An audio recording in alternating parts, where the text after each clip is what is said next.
I'm Cindy Morris, a plant pathologist at INRAE here in France.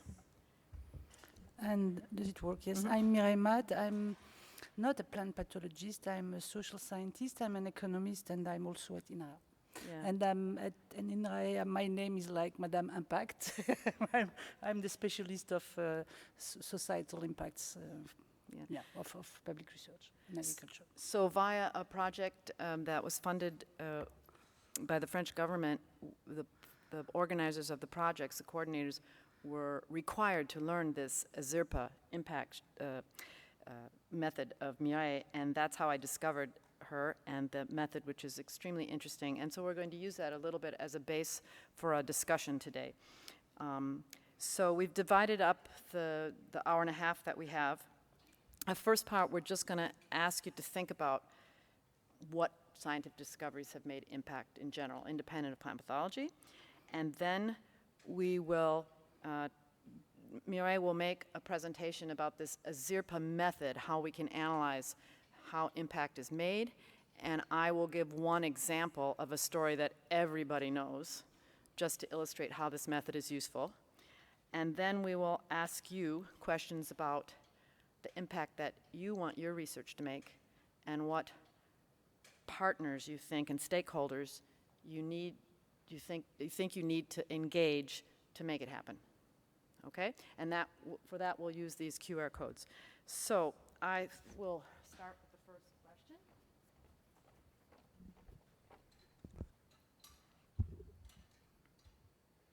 So that's how it's divided up this afternoon. So the first question is, and your responses will go up. Can you name a scientific discovery and an impact it has had on society? So the idea is not to be expansive, it's to say like PCR and then human health. So PCR is the scientific discovery, and one of the impacts it's had is human health. So don't confine yourself to plant pathology, or maybe try to find something in plant pathology. But we're going to take about 15 minutes, and as you write your responses, we'll talk about what's up there, okay? So you can access. Can everybody access it?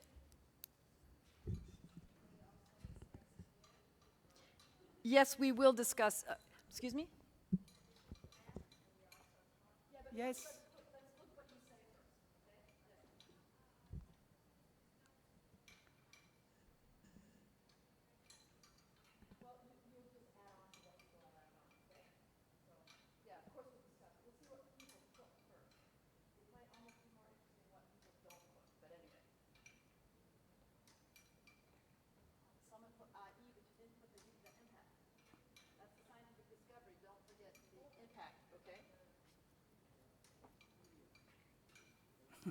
Okay.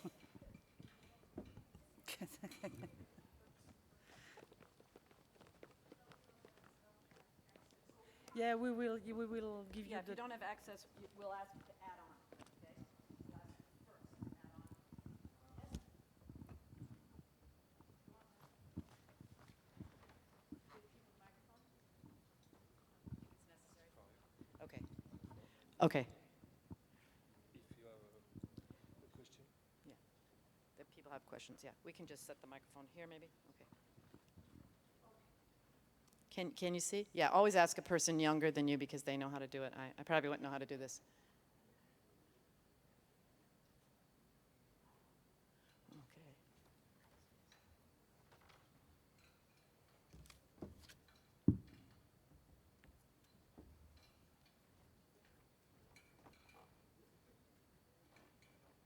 Yeah, you doing it? Keep going. I mean, just keep thinking. I mean, there's not just one discovery.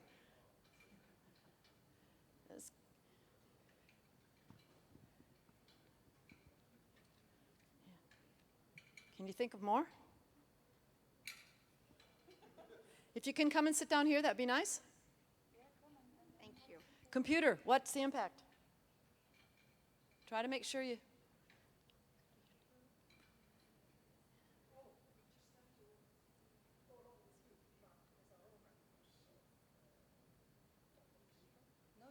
No, a scientific discovery and its impact. So, like I said, PCR, human health,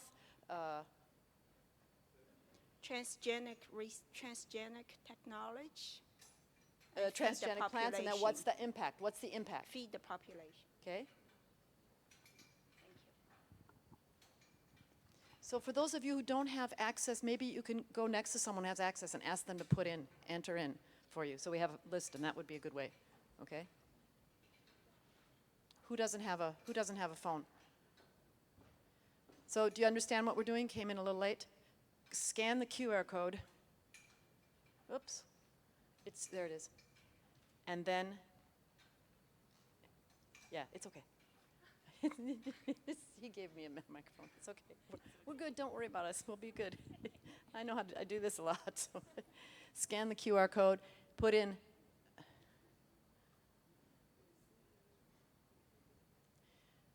So, what did I say? Microbiome, Soil-borne disease. That's the impact? Okay. Okay.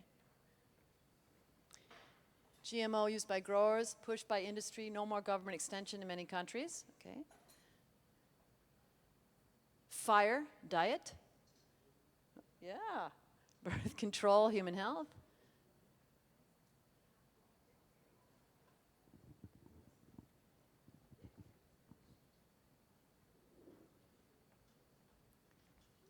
Can you think of more related to agriculture?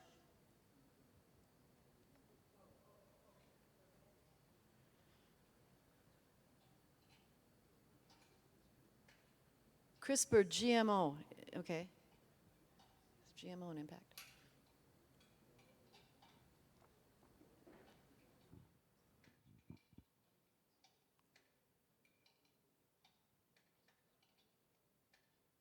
Hybrid varieties, yeah. What's the impact? What's the impact on hybrid?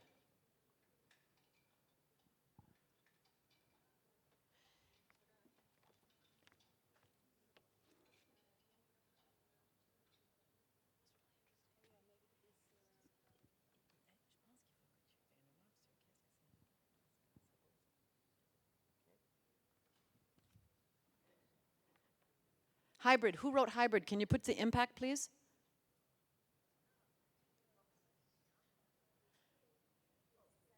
Bordeaux mixture wine. Hybrid.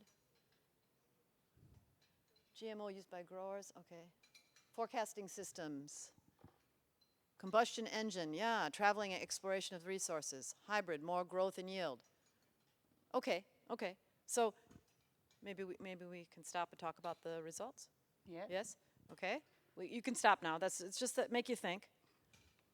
So, do you want to ask? Yes, here we have. I'm not sure that all of them are impacts, but I mean there are very nice ideas. But for instance, there was one about Bordeaux mixture and wine. What would be the impact of wine? Would it be better wine or like mixture or? But Yeah. is wine an impact? Is wine an impact? Okay. I guess when you drink a lot, it might be. Okay. when you use the wine, then you have impact maybe on your health, maybe. But maybe there's an economy next to wine. Okay. Because for instance, here hybrid, and then you have, if you use the hybrid, you have more growth and yield. Yes, this is an impact. But here, what we can see is that you have very diverse type of impacts. You have impacts on, of course, health. We have impacts on. Did we have on environment? I guess yes. There were some things about. I think there were GMOs and some effects, negative effects on the environment. Packaging material that extends shelf life and supply chain. This could be economic types of impacts. Combustion engine, traveling and exploitation of resources could be, I don't know, social and environmental impacts. And what we can see with again, microRNA and pesticide. So okay, is pesticide? What's the link between microRNA and is pesticide an impact? Or would be the use of pesticide or the reduction of pesticide be an impact? Yeah, so I think what I see in this is we have difficulty in formulating, in saying, what is an impact? What is an impact? Yes. Okay, so, and that's the first thing that's difficult, is saying, what is an impact? Okay? But at the second, I think that maybe, yeah, the AI and causes of job losses. This is directly social. That's an impact, yeah. And what maybe the diversity of answers shows that you have not only economic impacts or impacts of the environment or impacts on human health or impacts of plant health or impacts of, but the impacts are, and the societal impacts are very diverse on very diverse types of dimensions, or it's like multidimensional. So I think this is quite clear from your answers. So would you like to explain to us in more detail how we could better analyze, better have a more clear approach on how to identifying our impacts, Mireille, with your so presentation? Maybe some I don't remember, yeah. Yes, that's the next step. Here, I'll take it. Okay. So we can have the slides, please. How do I go to the presentation? She'll give you the, she'll change it. Elise will change it. There you go. And? Should I escape? What shall I do? No, it's good. It's good. There you are. Here. There I am. Okay, what is ASIRPA? Okay. So I'm at INRAE since more than 10 years, 12 years, and our institution asked us to say, okay, we are an applied research institute. We know a lot about the type of the patents we have, the type of publications. Do you hear me? But we don't know anything about what's the impact, the societal impact of our research. So we started like 12 years ago to develop a method which we called ASIRPA ex post. And ASIRPA stands for Assessment of Societal Impact for Research of Public Research in Agriculture. So ex post means that we developed standardized case studies to access or to assess or to provide stories, to provide narratives about how the researchers at INRAE contributed to generate societal impacts. The idea was to really learn from the past, so how to tell stories and to try to learn from the past. And we use, like, to standardize the case studies, we used 3 elements: the impact pathway, the chronology of past events, what were the most important events or turning points in these long stories, and the vector of impacts, which shows the diversity or the different dimensions of impacts. And we have now completed, or the researchers of INRAE have completed 60 case studies from which we derived a typology of impact pathways, which shows the transformation to which the research conducted by INRAE researchers, but also in collaboration with a lot of stakeholders, could generate impacts. And then when we had these ex post case studies and this learning from the past, we thought, okay, but could we help researchers who are involved in what we could call mission-oriented type of research, which is the type of program which Cindy talked about. We have to derive a zero pesticide agriculture by 2050. How could we help the researchers and the program managers of this type of program to steer their research towards these desired future, or these desired directions, or these desired transformations? And we decided to use what we learned or what we developed in the ex post methodology to derive an iterative methodology, which is an iterative process, which enables researchers to make explicit the vision of the future. So to which type of agriculture do I think I want to contribute with my project, but also to learn how to navigate during these projects towards the future. So we use the same tools, the same theoretical concepts in the as we developed in the ex post method in the real-time one. So I will show you how we went from the ex post to the real-time.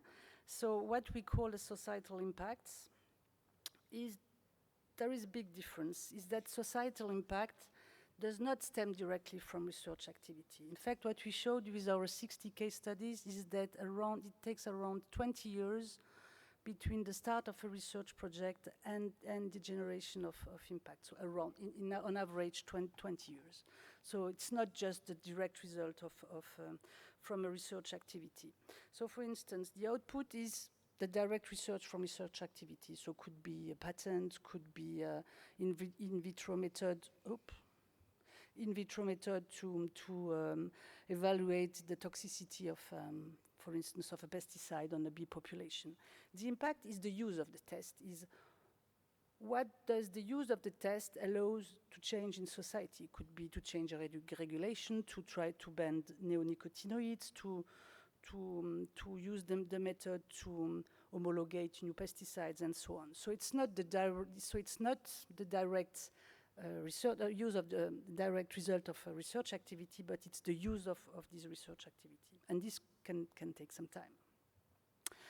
A societal impact is something which will affect actors, so it's a change. It has to change actors, it has to change the network of actors, their interrelation. We can observe this change at a given moment, but of course it will change over time. It's intentional, but it also could be unintentional. It's positive, but it also could be negative.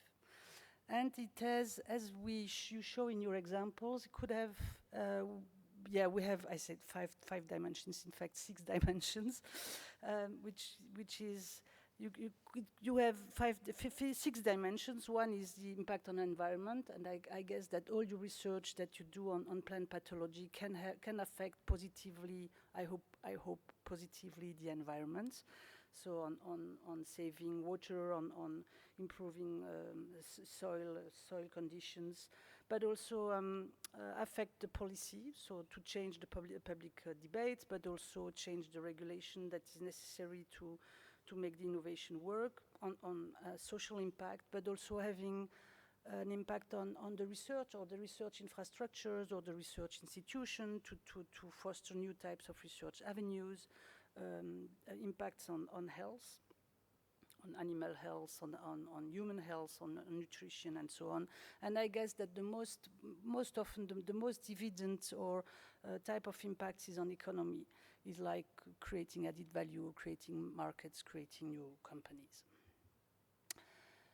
How can you contribute to generate this societal impact? So what we have in mind when we look at the generation of an impact is, it's a tale of synergies and contribution, and it's not a tale of attribution. It means that if you want to build a house, which is our impact, you need to have a lot of different activities and persons who will come, and someone will get the roof, the other one we have the door, the other one the chimney, and so on.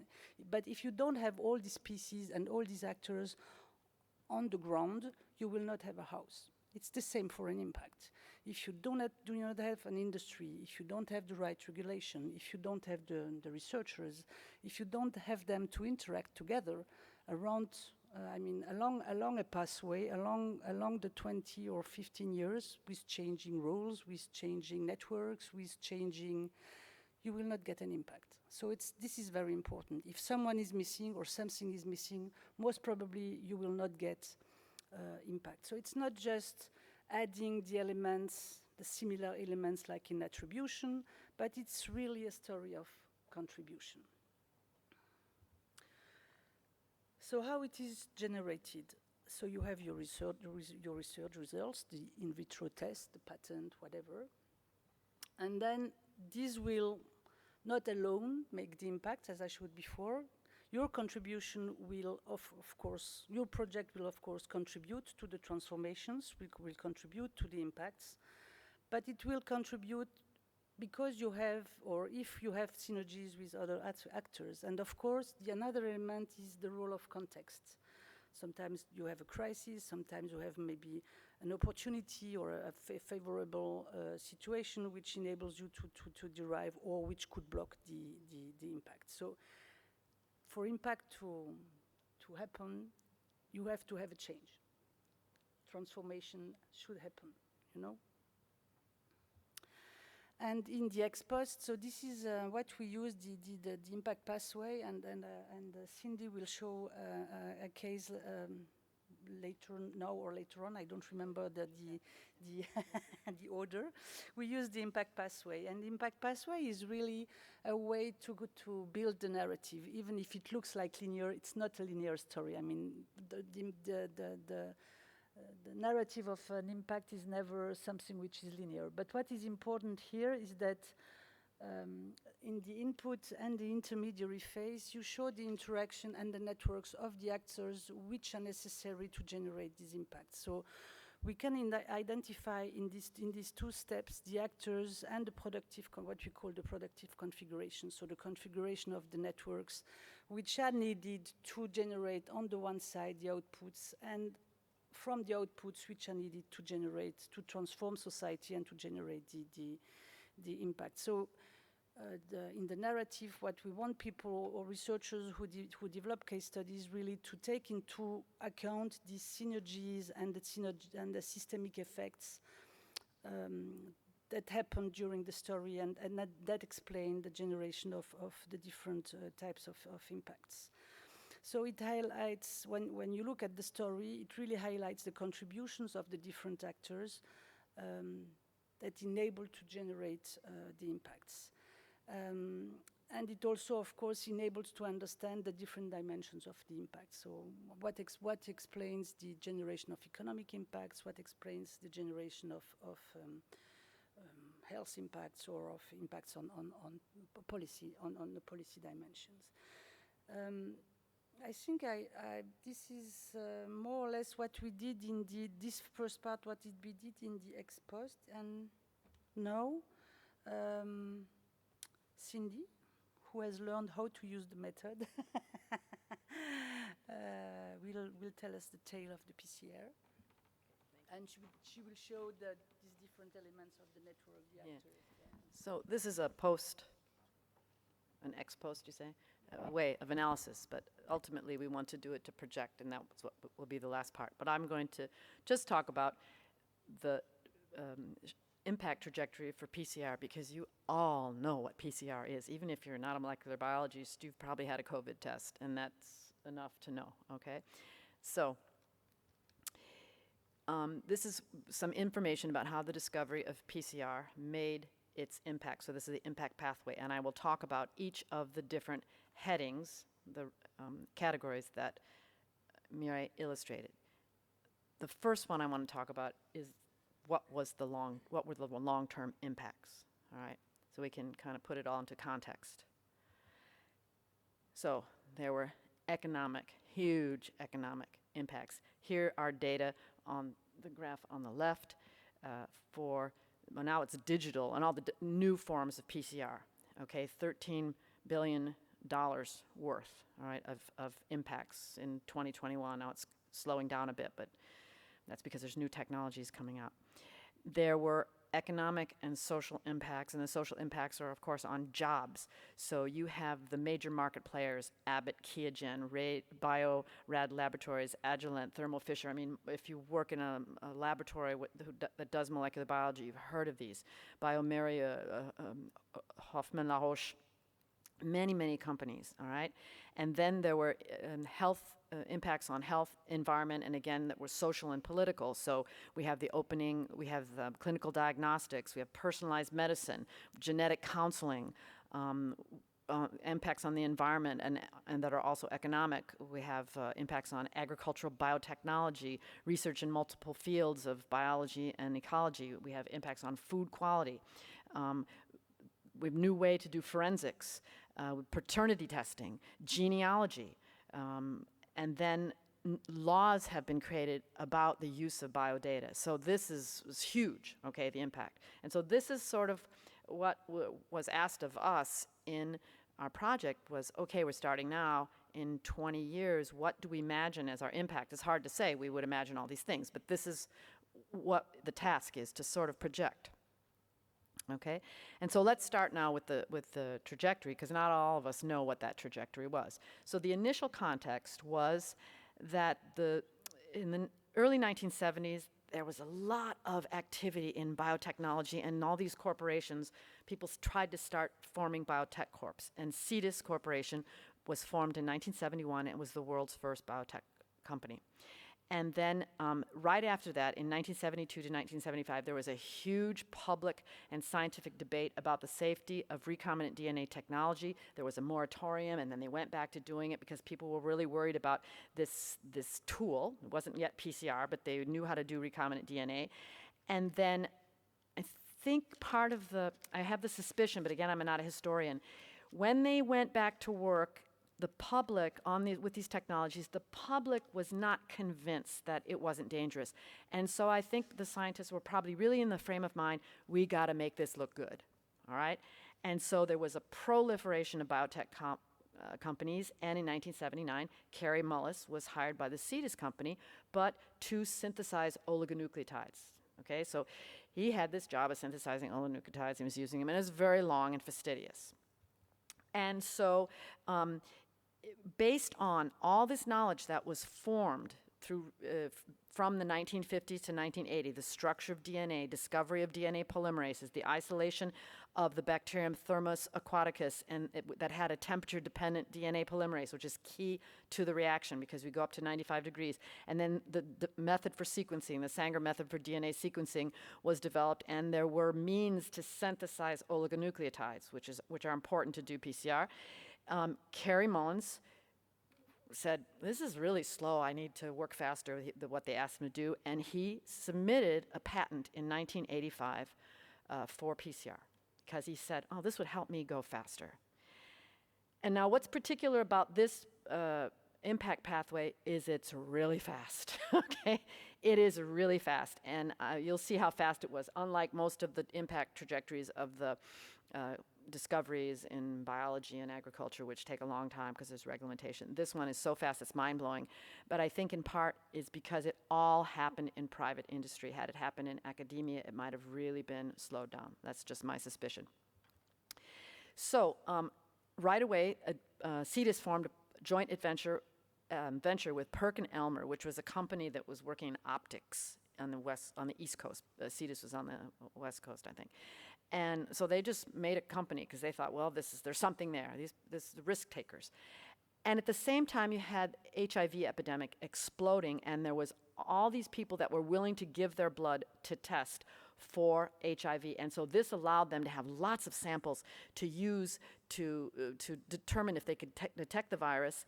And then there was the beginning of the therapies. And so they were using this beginning early PCR to see if any of the therapies reduced the quantity of the virus in the blood sample. So they really were just in a perfect storm, okay? Then in terms of the intermediate impacts that happened right away was then the ability to evaluate the antivirals for HIV, for taking care of HIV. And then in 1990, there was an establishment in the US, there was establishment of the Combined DNA Index System, where by the FBI in the USA, and it's sort of where they started collecting DNA information about people who had criminal records, okay? But they needed a law to allow them to do that. And then there were the first laws that allowed DNA evidence in legal systems to solve crimes, okay? So that's not that long ago. And then people started using it to determine paternity, okay? So, oh no, I'm the son of that famous movie star, so I get, these are the impacts, right? Then you can find criminals. And then the image of science really was increased by the fact that then Kary Mullis won the Nobel Prize for discovery of PCR. But remember, he just discovered the biochemical process, okay? He didn't really do all the rest, all right? But it's all the rest that affect us, but he got the Nobel Prize for that. And then there was in the universities, I remember this even affected me as a student, lots of professors in universities wanted to establish biotech companies, and so they needed a code of ethics so there was not a conflict of interest when you're working on a university salary but you're making money in your private company. So this was really the beginning of all these discussions. And then there was a big boost to the biotechnology industry, just tons of companies were created. And then eventually the rights to PCR were sold to Hoffmann La Roche for $300 million. CITES said, we're over, we did it. Okay? And so the contributors, forces that contributed to scaling up, so there was the FBI and the CITES Corporation and forensic scientists who were the first to use the PCR in forensics, and so that was made for a big market. Perkin-Elmer and CITES made the first PCR thermocycler. Now, you see this image here? What is that? Does anybody recognize what that is? That is the first PCR cycler, because before they had cyclers, because of the different temperatures, they would manually move the tubes from the baths, and they had to be there in the lab all day long moving the tubes between those 3 different temperature baths. And so that's why there was a need to develop the cyclers that just did the whole run through the different temperatures. And so those were made in 1987, 2 years after the patent was formulated, so set up. So for me, it's really crazy fast. And then by 1988, there were different forms of PCR, multiplex PCR. In 1992, there was qPCR and by Roche Molecular Systems. And so that's, let's see, the last one. Yeah, so that's the story. So you see how many different forces are implicated.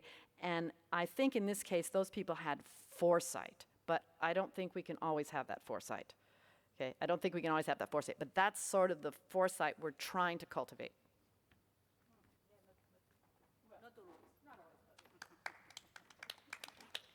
Oh, it's Wikipedia. I didn't do anything. Okay, you get that on Wikipedia.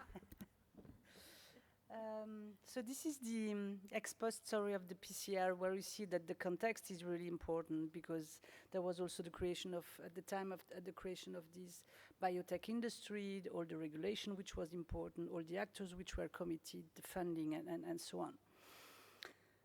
So now what if we are in 2023 and we want to contribute to the grand challenges that we are facing, and we are researchers in plant biology or plant pathologist or an economist like me or a social scientist, I mean, we also have to contribute to how could we do that. So what I will present is not to say that all the research that we're doing should go and should look at impacts, but some of the research, if we really want to contribute to the grand challenges, if you really want to go to some direction, maybe we should thinking in advance about the type of impacts that we want to derive is, according to at least people who are convinced like me, but other social scientists working on formative evaluation are really convinced that this is something important. So in this graph, the main message is that if you want to contribute to societal impacts with your research, which is not the type of blue sky science where the societal impacts arrive by chance, and which is okay. I mean, and this type of science is of course needed, and there is no absolutely. I mean, I don't want to say that this is not needed. I'm sure this is needed, and I'm convinced that this is needed. But when you are involved in this type of program, the one which is the zero pesticide agricultural one, which Cindy was talking about, this is more like transformative type of science than societal impact. The way you envisage the future of the societal impacts you want to contribute is something important. So societal impacts need vision. This is something. I mean, maybe the main message I want to convey. So what are societal challenges? Societal challenges is, if you want to develop a zero pesticides of future society, means that we want to achieve this some direction. In 2050, we want an agriculture without chemical pesticide. Of course, we know the goal somehow, but we don't know how to go there. And this is a very weak problem, and the pathway to go there is unknown. So how can research activities be steered in the right direction? Can we go there in the right directions? And what we think is that we can try to go, or we can try to steer research if we anticipate the futures, but in an iterative way, not in 2023, once for all, we fix we fix the society we want to achieve in 2050, but of course we will have to take into account what happens, the context, and so on. And we have to anticipate the pathways that will go to the targeted futures, but of course the pathways will change along the way. So what we do with the ASIRPA real-time method is that we try to equip researchers, but also program managers, to navigate toward this future, desired future, and we develop what we called formative evaluation to enable researchers, but also the future stakeholders, to learn from what they are doing and from the context in which they are acting. So it's not just doing research to develop this very nice in vitro method, but to develop this very nice in vitro method to be used by someone so that it will generate the targeted impacts. Even if at the end things will not happen as you, but at least you envisage it. How do we see that? We see that, okay, this impact pathway is something which is complex and uncertain, is a very unknown, a very uncertain pathway with you have a lot of obstacles, like the sharks or but what is important is first that you set up the type of impacts, the islands, the very nice islands where you want to go, and then you will have to anticipate the obstacles, the opportunities, what could you use to what needs to be in place to go there, which are the actors that you will need, when should you involve them, is there regulation, should there be a regulation change, and then you will have to uncover this pathway along the research. Somehow this does not mean, or what we do not mean, and of course you will do this exercise by developing the type of prospective impact pathway that Cindy showed you ex post, but you will develop it ex ante, and you will revise this impact pathway along the way, along the research projects. So we applied this method with 10 projects in this zero pesticide program. I supervised the PhD in sociology with one of my colleagues, and she was analyzing how researchers dealt with this method in this zero pesticide program. And she showed that before using the method, so she analyzed the answers to the call. She showed that the researchers, in their call for proposal, in their proposal, they really wanted to contribute to the eradication of pesticide through scientific questions. I mean, the society was a scientific question. I mean, they didn't have any. I mean, it's not that they didn't have a vision of the zero pesticide future, but the zero pesticide future was examined in terms of research question, which is okay. They are researchers.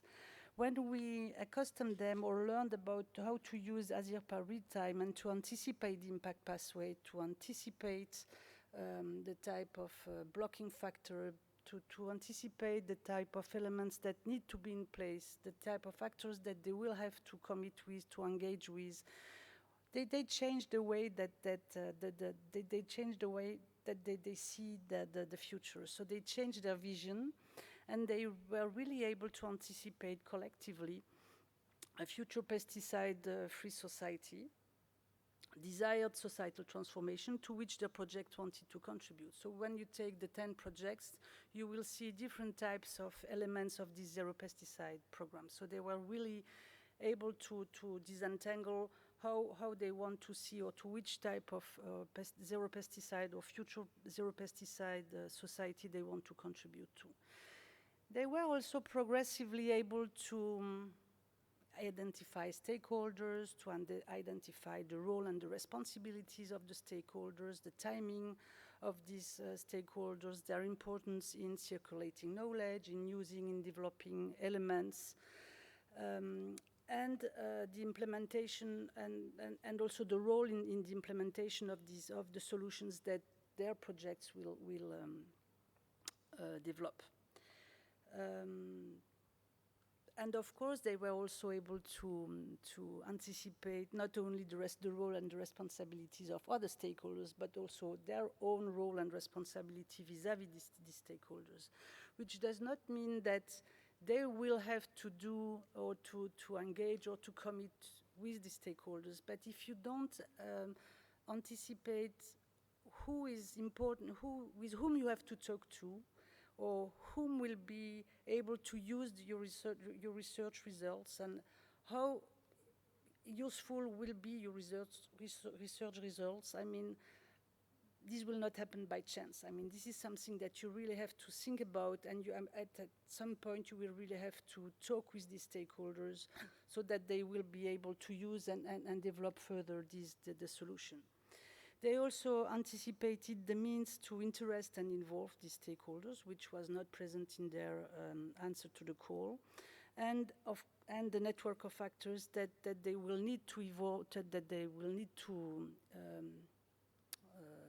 involve, but also the evolution of these networks over time to facilitate the translation of the research results into impacts on society. So if you look at how they saw society in their calls, in their answer to the call, and when you see how they look at the society and how the projects they will conduct during 6 years look at the society using ASIRPA Real Time, the differences is quite impressive. And I think that you also learned a lot about, so we did one iteration, and we will do the second iteration, I think, next year, and something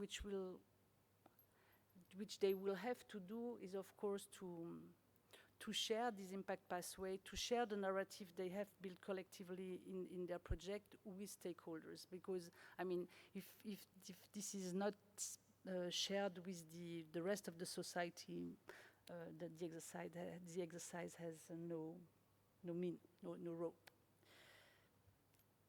Thank you.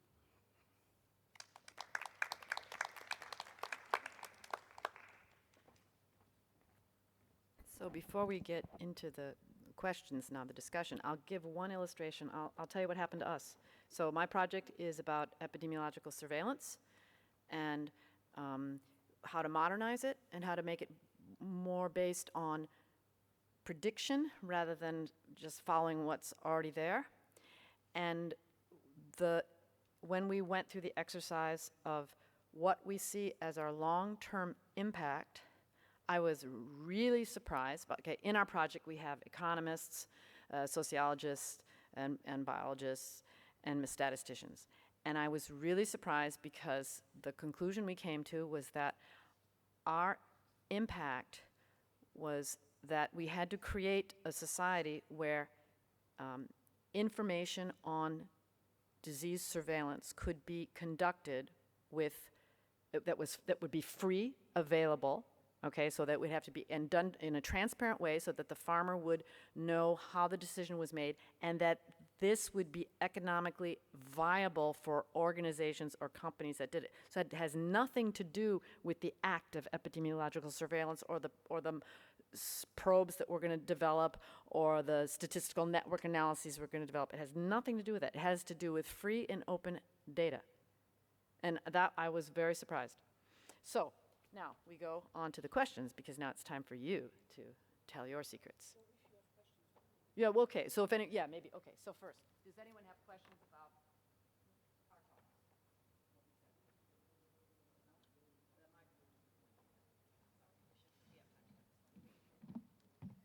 Does anyone have questions about what we said up to now? Please.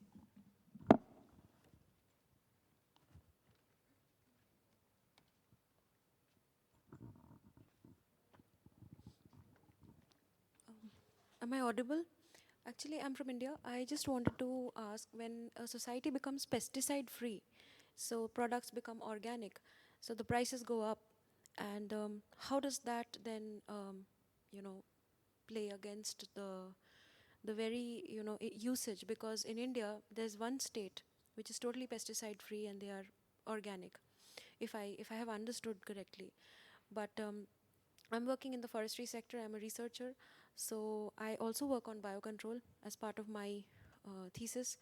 So this is something that is a question that bothers me, that we play for both sides. Then I mean, how does that work? Thank Well, you.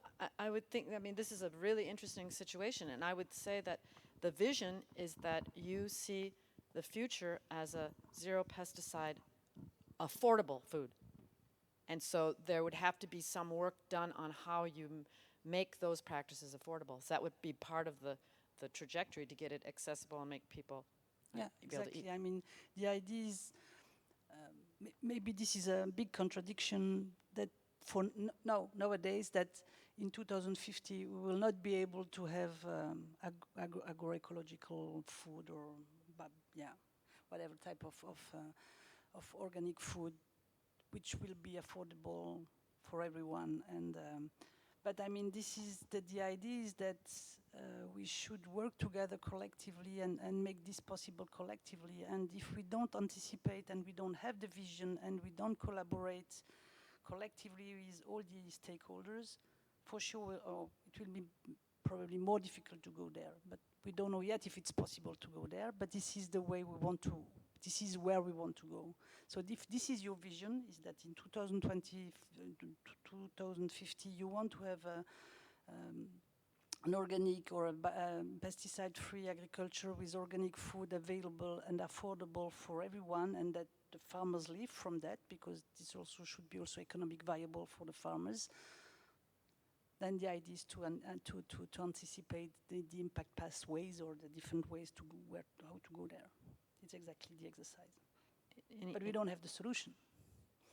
Well, no, I mean, it's yes, question, another question.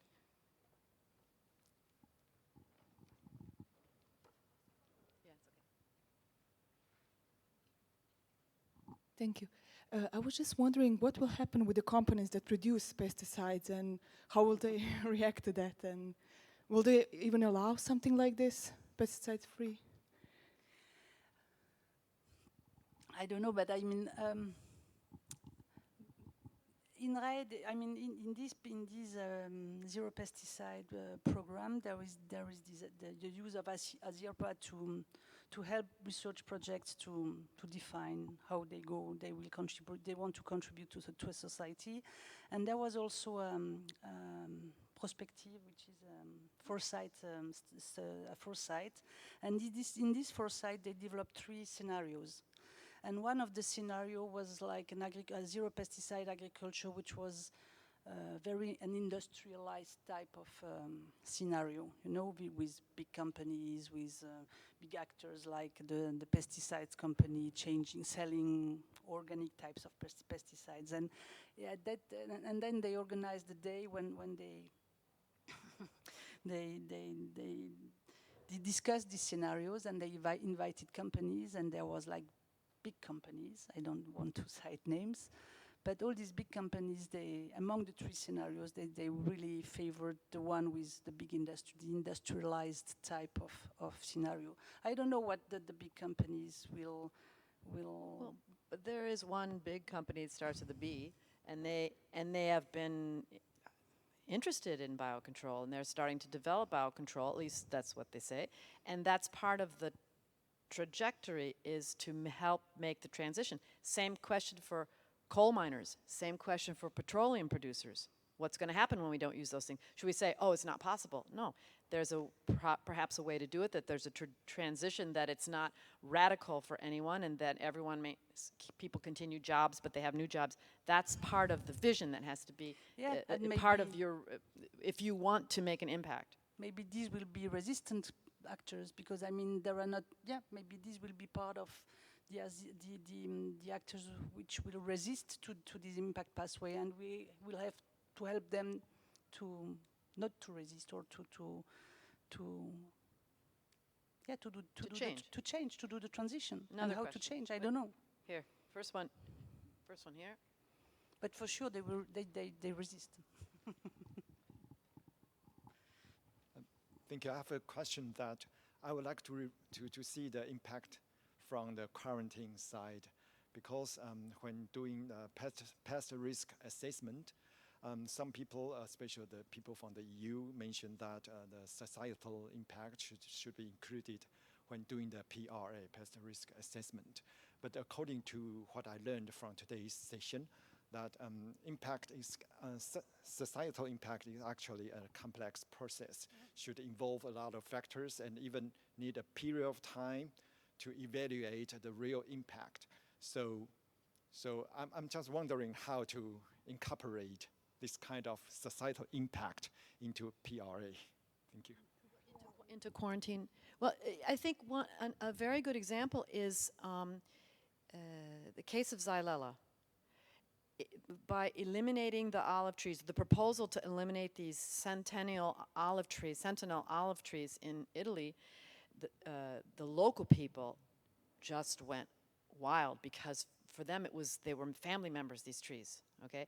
And so the impact of the societal impact of the quarantine measures was huge, and there was a big resistance.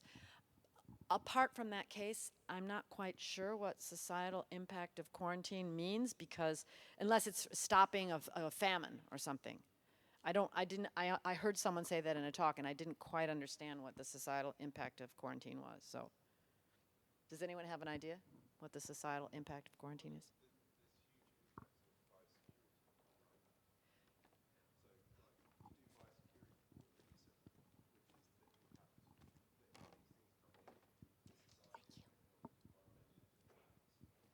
Okay, yeah, so he said for biosecurity, and that brings up the other one, the kiwi in New Zealand, that the farmers invested so much in their land with the kiwi, and they were earning so much money, and then they were all taking loans from a bank because the value of their land went up, and then the bacteria came in, and they couldn't pay off their loans, and it was just one bank that was loaning to everyone, and it became almost a national crisis. No, the kiwi fruit, excuse me, the kiwi fruit, I'm sorry, excuse me, the kiwi fruits. Yeah, but it would be, yeah, sorry, yeah. The kiwi fruit, yeah. But again, so that's an impact of biosecurity. But it's hard, those are extreme cases where most of us don't.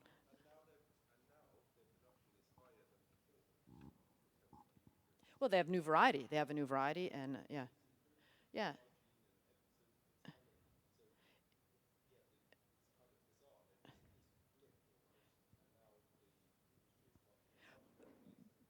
But the problem, the biosecurity problem, was not for the industry, it was for the banks.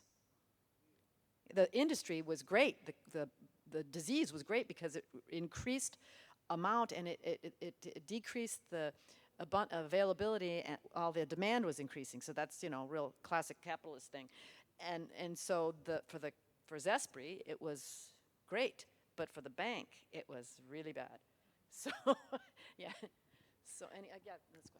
Thank you so much. This is such a fascinating project, and it's not going to be easy to get our scientists to thinking about impact, much less societal impact, right? I know in our organization it's a big challenge. So I wonder, as your project progressing, I wonder how you can involve, get customers, which majority of the scientists, how you get the scientists on board with the idea. This is, such a great idea. I do believe that, not only you're gonna raise a lot of the awareness, but you will shape the future of research. In this project, it was quite easy because, it was somehow compulsory to be on board. When you won a project in this program, you had to use the method. But the method you developed it. Yeah, we developed it. But then, it could be useful for the different types of situation to answer to calls at the European Commission, because now you will not have any funds if you don't have you don't think about the societal impacts. But I'm a researcher, so what I'm interested in is what my work and what the tool I develop, how is it used, and what it changes in the scientific life of a scientist, and what it changes in society. I mean, this is my interest in terms of scientific. I'm in terms of social scientist. I'm not. I don't want to to open a company and to sell my method. But yeah, you're extremely right that but I've heard my colleagues say, it's not my problem what happens to my research. Okay? Yeah. I mean, and so you're working in an agricultural research institute and you go, well, yeah, okay, maybe it's not your problem, but maybe you should care about it even if you're not going to do it. So, and then I can't be pure if I think about the impact for society. So there's a lot of reasons. But I would say that maybe a big contributing factor is our education. So my training, in addition to biological science, is history and philosophy of science. And I know that everyone sees me as really kind of strange because I already have this curiosity. And so if maybe we changed, we added these kind of things to the training of young scientists rather than you get interested in your legacy when you're ready to retire, right? That's, you know, that most of us are interested in our legacy when we're ready to retire rather than at the beginning of our career. So is there another pressing question? Because then we should go on to the asking you a question. No. We have time. We have time. We always have time. Yeah, so my question goes maybe a step beyond, so if we really don't have time, let's skip it. But so to me, so far, this all seems to be applying or be applicable to applied research, but there is also basic research where people do research basically just for the sake of understanding things without actually having in mind to apply it. And I was wondering, I see how this all prediction of impacts of my research can be in that applied research, but what about basic research if someone comes and misuse the invention? I was just wondering about your thoughts about this, because those scientists don't really predict, they just research because they want to understand. Yeah, which is fine. I mean, for me, doing blue sky, we need blue sky research without having any impact in terms, any societal impacts in mind, and having any vision about the type of societal impacts you want to contribute to, which is fine for me. And you need this type of blue sky research. But I mean, I'm researching on research impact assessment, but my other research is like on innovation policy. But and then now you have all these mission-oriented innovation policy, transformative innovation policy, and all this type of program like the zero pesticide. They ask you to contribute to these grand challenges, to work on carbon neutral cities, to work on human cancer, like all the mission policy from the EU. And if you want to achieve these grand societal challenges, I mean, without having this vision and this futuring and this anticipation, how can you do that? How can you do that? I mean, so it's in this type of context that the method is relevant. I mean, and for the rest, I mean, just do research and basic research, and which is fine. I mean, we need this type of research. I would say that the misuse of science, as you brought that up, might be lessened if more scientists could participate in the debate about the fate of our science. But most of us, you know, I don't know anything, you know. And so if we could all have a better vision about how science could be used, we might be more willing to participate in the debate. And that might rein in some things. So let's now ask the question. So we're gonna go back to the QR codes again. Yeah, so there's two questions here, but when you answer them, kind of connect them so we know what you're saying, okay? And the question is, to which impacts on society would you like the results of your research to contribute? So for example, increasing jobs, cleaning the environment, saving human lives, human health, the impacts, right? Am I listing them correctly? Wine is not an impact, okay? So that, you know, the economic, societal, environmental, political, policy impacts. And then the second question, which it's not on here, but it's easier to, if you hook them together, what partners do you need to engage to have that? What's a partner? So, and then the first couple people who start answering, I will ask you to talk about what you said, okay?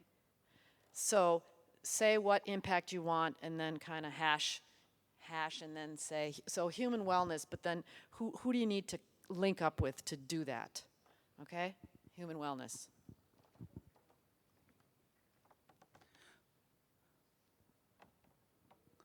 Could be to which impacts or to which type of societal transformations? What type of changes would you want to see? Would you like to see? Yeah, so less cancer incidents. So, okay, that person who said that, please now link that up with a slash or 2 dots. What partners are you going to go out and engage for your research? Your research. Now, this is not dream. This is your research. Sorry, I'm kind of preaching, but anyway. Okay,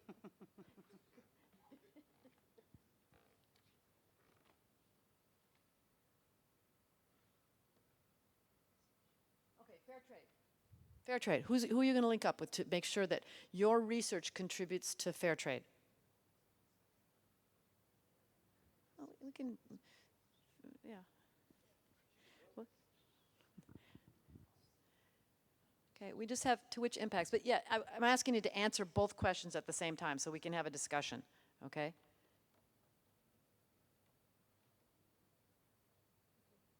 Okay. By switching soil practices to capture farmers. Okay, can the person who wrote about climate change, can you raise your hand, please? Who talked about that? Okay, can you please tell us a little bit about your research and what you think, how you think, why that's your, the vision and... So my research, I'm actually a graduate student, so I don't have my own research so far, but so far I was working in a company, and this company was engaging farmers and educating them about sustainable soil practices, and they were also raising funds from a lot of donors, so they were raising awareness of this sort, and I think this is one way to go, but I think just to raise awareness, and then together, because science is there to prove that there are practices that could help increase the soil carbon, together with those scientists, we just need to persuade farmers that they could go this way. I'm not sure if that answered the question. Yeah. So the role of policymakers could be, for example, to give subsidies for this change, because maybe the farmers would need to switch the machinery, for example, and 1 year or the first the entrance cost might be high, but then it goes up, but then in the long term it's lower for a farmer. But a lot of the smallholders cannot afford that one transition. And how many years do you think it would take to do that once you have the practices that you want to propose, the soil management practices? The practices you can see after 1 year, basically, the change in the soil health. It's but then how long to get the farmers to adopt and get the policy changed? How long do you think that would take? Well, the company that I was working for, I was there for a year, and they already got a lot of farmers on board within that year. I think they got over 1 million hectares. So I think farmers want to hop on that because they are experiencing losses in yields already, and they see it's going tremendously down. And now if they see what can help us up, like we tried fertilizers, pesticides, nothing's helping. So I think they are ready to hop on that board now. And with policymakers, I think I don't know how long it would take them to influence them, that they would also earn money, because I think they care about money for most of the time. Yeah, policymakers and economics of the nations, maybe I should say. So I think if we can persuade them that economically the countries would go up as well, then it could be fairly quick, but we need to be prepared.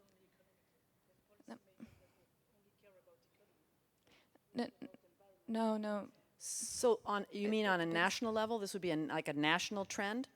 I think it could be global trend. And who would pay the subsidies? I'm just asking questions. I'm not against. I think it's really interesting. Who would pay the subsidies? Well, the taxpayers, but then it has to go through the funnel and doing. Okay. I don't have answers to all that. No. But I mean, but these are the questions we are asking ourselves. Like, well, I don't know how to do this. Yeah.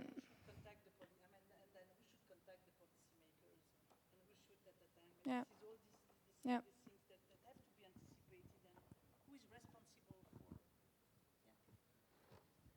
Because when we discuss with scientists in this zero pesticide, and when we talk about policymakers, they said, but we're not policymakers, and I don't care about policymakers. Yes, and then the question is, who should contact policymakers? Who should lobby with them, and who should? Yeah. Is there a? Does someone else want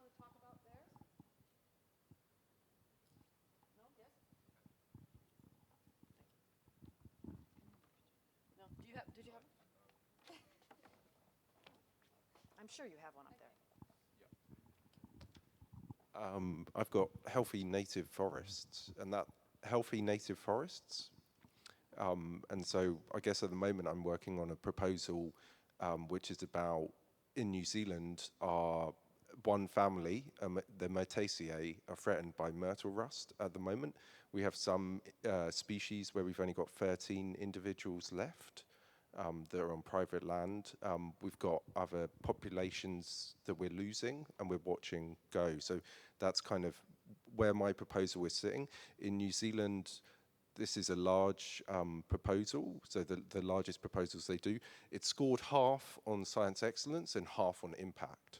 So thinking about impact is critical, and that's where we started with our stakeholders, meeting with them before we even thought about what are we going to do. I mean, I obviously had thoughts about what I want to do, but actually started with that and a problem tree in terms of what are the root causes and working back and back, and what are the impacts if we lose these species or we lose these populations, and working forward.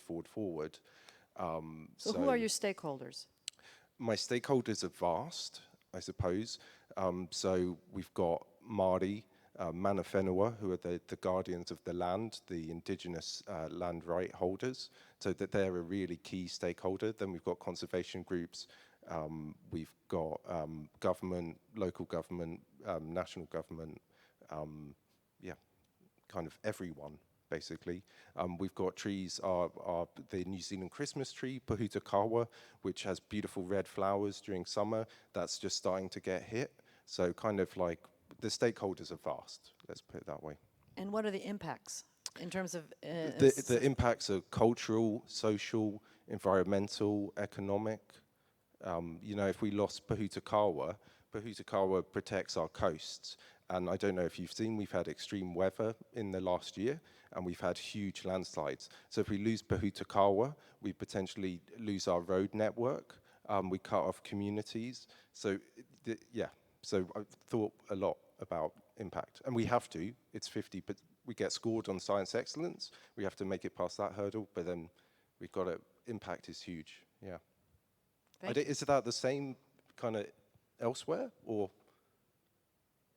Is it what? Is it? Is it? I mean, is it not the same elsewhere? The proposals are scored on. You're saying that the incitation for you to do this is your funding source. If you're yes, and so that's already a positive factor. If the only sources of funding you had were excellent science. But my challenge is, because I want to conserve these populations and these species, but then in a sense, because when I think about the impact, actually we might not need excellent science to do it. We might just need a bit of kind of trial and error and some like actually boots on the ground doing things.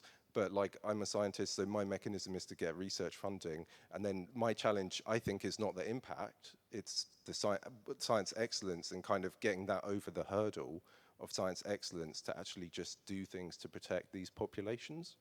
But then you've put yourself in link with the people who can follow up, right? Well, I mean, for me, the challenge is like, so government is funding less than one person to work on this, which I think is a huge problem. But we have money in the research sector, and we can kind of do stuff. Like, so we're actively kind of conserving populations through our research, but actually it should be done through the government actions, kind of. Yeah, okay. If that makes sense. Yes, totally. Someone talked about cancer, how your research is contributing to reducing cancer. Who talked about that? Can you talk about it a little bit?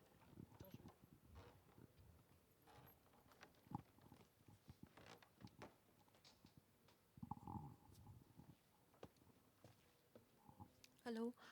I love this session. Thank you for bringing it up. Well, actually, my research, I'm a forest pathology student. So basically, we are not dealing with food directly, but there is a Cancer Express, which is, I mean, it's informally called that, in the region of Punjab in our country. And there are daily passengers from, that place, just for cancer problem till the hospital in Delhi. So that is because they are, I mean, over time they have been consuming food that is full of pesticides. And I believe that less incidence of cancer can come about through zero pesticide. So, I mean, that was just a thought. I don't claim to say that my research will directly impact it, but yes, I am working on biocontrol. So, I mean, what I want to say is that probably even in like carbendazim is an important pesticide that has been banned in many countries. Endosulfan was banned in our country quite recently. So policy has to shift towards faster processing of these things, these molecules that are, you know, inbuilt in soil and can enter the food chain and therefore create problems even through poultry, through fish, because I mean we are all eating it. So that is my question, that when we raise when we are working with farmers who don't really know. In fact, there have been incidences where scientists have been assaulted by farmers, I mean in my country, when they didn't get the desirable results, when their disease didn't really go down. So they resorted to chemical methods anyway. So then how do we tackle this? This is a complicated issue when But I think it's much linked to what you said about organic agriculture being more expensive. Yes. And that is if you could show, someone could show that reduction of pesticides reduce cancer, there's a benefit for the health system. So the health system is costing less. And so there would be savings from the government and from people. But again, that's not a vision that a person can have. They don't, that when they do their budget for their house, they can't see that because it's over a longer period of time. So yes, maybe your research, if you're doing research on reduction of pesticides for crop production or organic agriculture, could contribute to reducing cancer, but then how do you measure it's reduced?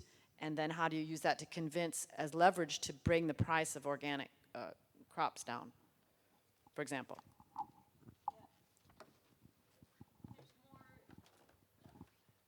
Here. If there are actual solutions that are biological so that farmers can be organic, the cost of organic is the cost of the crop loss. Exactly. So The inefficiency of organic. the inefficiency, and that's why we have to pay more. But if there's an actual solution. Yeah, the certified organic that we pay more for Yeah. is going to be,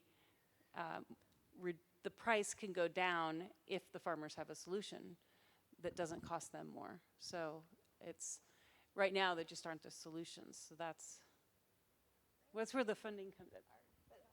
They're coming, but I mean the majority of pesticide and fertilizers are synthetic chemical. I mean, like the vast majority. There are solutions, but which have, I mean, as far as I know, but I'm a social scientist, but there are solutions for non-conventional agriculture, organic agriculture, but very often they are local. I mean, they are on local markets, but we are far from a global or national solutions on these type of issues.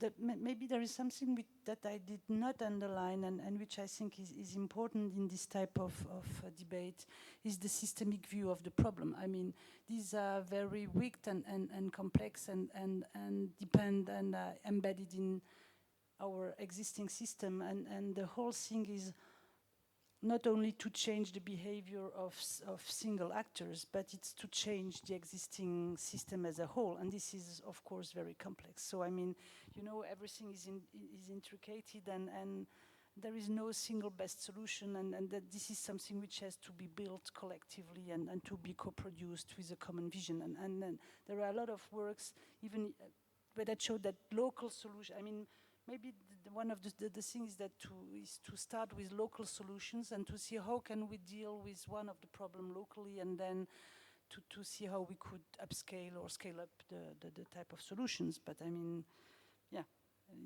it's think global, solve local. I don't know. Does anyone else want to talk about their case? There's one about reducing food waste. Sounds interesting. Who? Can you talk about it, please?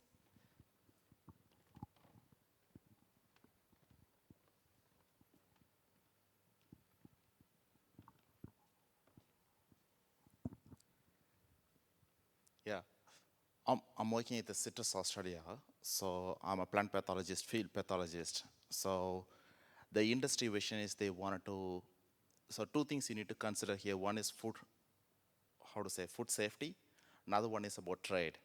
So Australia, Citrus Australia mainly focusing on trade. So that means they wanted to export premium quality. So having a premium quality, what they wanted to do, they need to make good fruit, citrus, oranges, exporting to Japan or China, so other countries. So what they need to do, they need to apply more fungicide. So, and they care about premium quality, they dump all the other remaining varieties, remaining grades, second grade, third grade, they will be dumped into the ground. So that's another thing that we need to consider, like, and it's more about trade. So trade is big fact here. You're talking about money and a lot of things it's connected, interconnected. If you talk about pesticide, it's so many things connected. A grower got 100 hectares and he planted for 10 years. And then he need to maintain that orchard for 10 years. So he invested that much money. When you cut one fungicide, what he gonna go do? Another 1,000 and 2,000 laborers, they're coming from another country to do pig fruits. What they gonna do? So I'm not saying it's not hard, but we need to set the policy. Like the European Union now changed.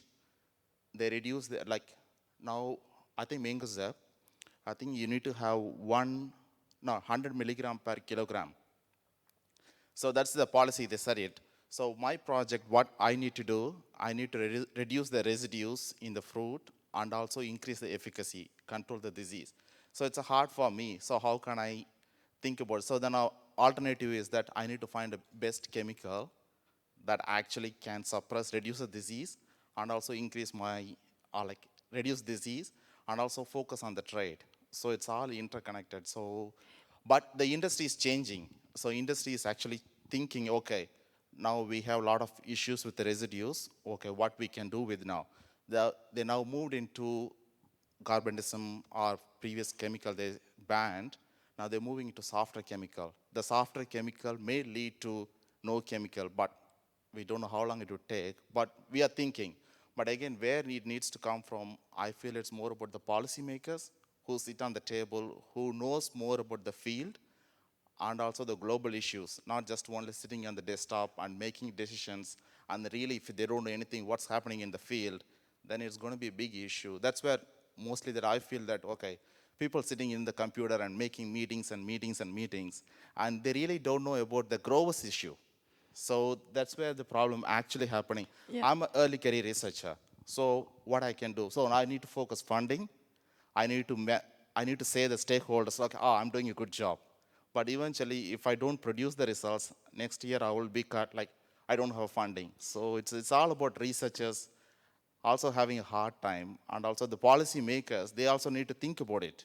So not just about talking about it, how are we going to do that? Yeah, I'm so- not really sure how many people been into the field and talked with growers and asking their issue. They're asking, I need only one fungicide that's enough for the entire whole year. That's what their request.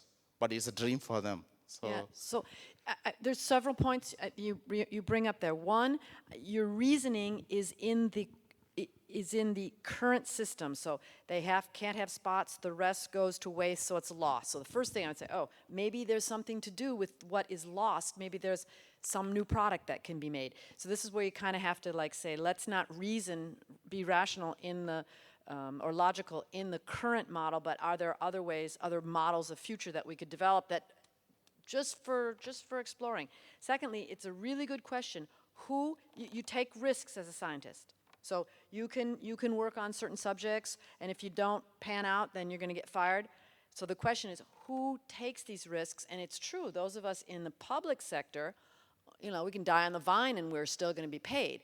But we can also take risks and do things that are a little bit more eccentric. So I think that's a really good point. We can't maybe necessarily wait for our colleagues in the private sector who could be fired tomorrow if they don't, toe the line. And this is very, very interesting discussion. But I would say we need to have some dreaming and dream of a future world where your reasoning, well, I have to use pesticide because there's trade, that's how it is now. But how could it be different and sort of reconstruct the world? Yeah, the dream is about the change of the system, of the existing system. Totally. What's It's the a new little bit paradigm? difficult. To which new paradigm we want to contribute. Yeah. So I would suggest, so that we can all get in line early for coffee. Wait, we have another coffee? 6 Coffee, o'clock? no, No, it says it's time I don't for- know. I'm lost. Yeah, It's time it's for time wine for or something. Yeah, aperitif. wine. He's got the wine. He's Organic and wine, so we have time to natural get down wine. and see some posters, and we can get to the gala this evening if we're all going. Does anyone have any questions or something else they want to say? Yes, please. Well, this is awesome. You're speaking out. I actually have a very general question. I think impact is becoming a big word in project applications. You have to predict the impact. And I always find it hard, especially if you are at the beginning of the project, so you don't have the insight how the whole project will be going. It seems like you have to predict the weather a year in advance. And the other problem that I see, it sometimes impact can be bad. What to do if you know that it's not all good and flowers? Do you have to tell that and risk that you won't get a project, or you have to be straightforward and say everything about the impact? And I think we would need support, like from scientists of your sort, that we would be able to predict the impact correctly, because I think that researchers, we do see our research aims, and it is very hard to predict the real impact for us. And it's often not you who's going to do it. No, Yes. I mean, depending on, I mean, if you are in a European project in which very often you have to have industrial companies, or you have to have, these people are responsible for the impact. So I mean, what I see when people are writing proposals, they write the science, and then they say, okay, which friend could I involve in this project? And then like 2 weeks before the end of the writing of the, oh yeah, there is this impact part I have to write. I mean, my suggestion would be start with the impact. To what type of impact do I want to contribute with this project?